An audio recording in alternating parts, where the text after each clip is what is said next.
দিয়ে দিলাম ঘুমের ওষুধ। বেগুন ধরলেই ঘুম আসবে। এখন শুধু চোর আসার অপেক্ষা।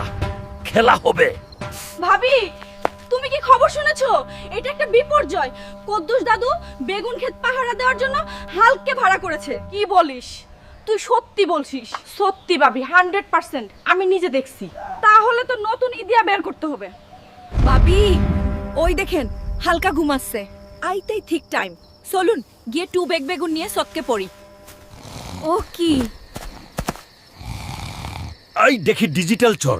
ভাবি, ভাবি ভাবি ভাবছে আমি ঘুমিয়ে আছি, কিন্তু ভাবি তো জানেন আমি যাতে মাতাল তালে ঠিক। খেলা হবে সকালে। দেখছো গ্রামবাসী, আই দুই ভাবি মিলে আমার বেনুন ক্ষেতের 12টা বাজাইয়া দিছে, কিন্তু আজকে হালকা আমকে বাঁচিয়ে দিল। তা আমি ভাবছি আমার বেগুন চুরি করার অপরাধে আমার কোনো জরিমান লাগবে